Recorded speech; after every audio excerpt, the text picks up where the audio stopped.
শীতের সবজি পুঁই মিটুলি, আর সেটা যদি হয় চিংড়ি মাছের সর্ষে দিয়ে তাহলে তো কোনো কথাই হবে না। আজ আমি সেই রেসিপিটাই তোমাদের সাথে শেয়ার করব। প্রথমে আমি কড়া বসিয়ে তার মধ্যে 2 চামচে সর্ষের তেল নিয়ে নিয়েছি। আমি চিংড়ি মাছটা ভেজে নেব। চিংড়ি মাছগুলো আমি হালকাভাবে ভেজে তুলে নিলাম। এবার ওই তেলেতেই আমি পুঁই মিটুলিগুলোকে একবার ভেজে নেব। পুঁই মিটুলিগুলো আমি হালকাভাবে একটু ভেজে নিলাম। এবার আমি ওগুলো সব নামিয়ে নিচ্ছি।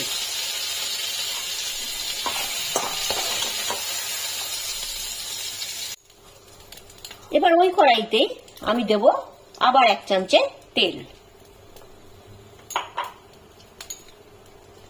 তেলটা গরম হলে দেব গোটা জিরে। জিরেটা একটুখানি ভাজা হয়ে গেলে বা ফোড়নের গন্ধ ছাড়লে আমি দিয়ে দেবো টমেটো। এখানে আমি 2টো ছোট টমেটো ভালো করে মিক্সি জারে পিষে রেখেছিলাম।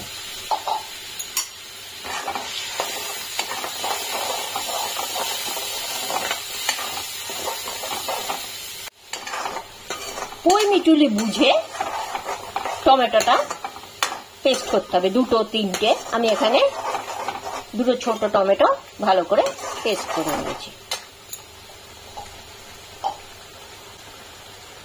এবারে ওর মধ্যে দেব হলুদ,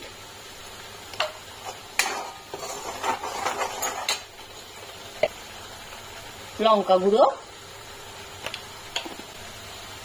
লবণ,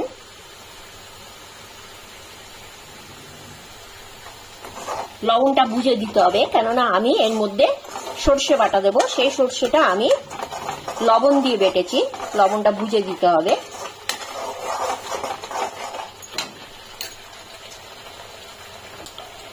আর সর্ষেটাকে ব্যালেন্স করার জন্য আমি দেব সামান্য চিনি। টমেটোর কাঁচা গন্ধটা চলে গেছে, আমি এবারে দিয়ে দেব পুঁই মিটুলিটা।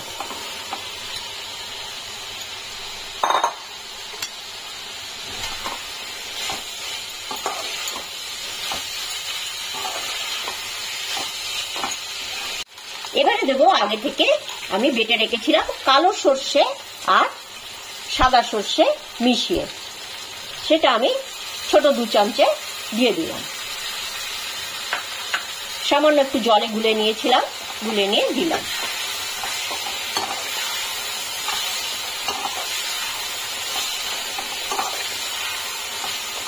দিয়ে দেবো ভেজে রাখা চিংড়ি মাছগুলো।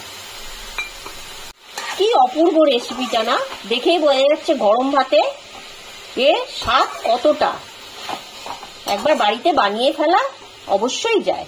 শীতে তো পুঁই মিটুলি পাওয়াই যায়, তার সাথে একটু চিংড়ি, ব্যাস হয়ে গেল একটা অসাধারণ পদ। এবার একটু সামান্য জল দিয়ে আমি ঢেকে রেখে দেবো। যেহেতু পুঁই মিটুলিটা ভাজা, সবকিছুই আমার, চিংড়িটাও ভাজা, সেই তো বেশি জল লাগবে না। সামান্য একটু জল দিয়ে আমি এটা একটু ঢেকে রাখবো।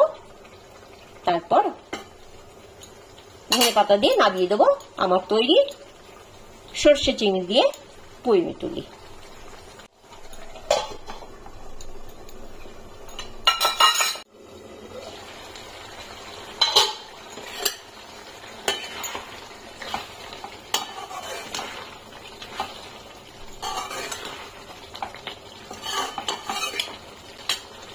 পুঁই মিটুলিগুলো আমার সেদ্ধ হয়ে গেছে আর জলটাও কমে এসছে। একটু বেশ গা মাখা মাখা হবে, খুব শুকনো হবে না, আবার খুবও জল জল হবে না, কেন সর্ষের আইটেম তো। এবার এর উপর দিয়ে দেবো আমি ধনে পাতা।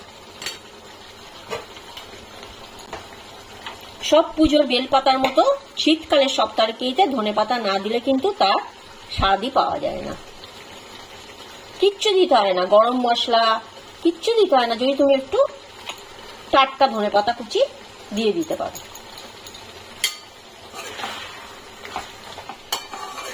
ব্যাস আমার তৈরি। অবশ্যই বাড়িতে একবার তৈরি করার অনুরোধ রইল। আর আমারটা কেমন শেখাতে পারলাম অবশ্যই কমেন্টে জানানোর অনুরোধ রাখলাম।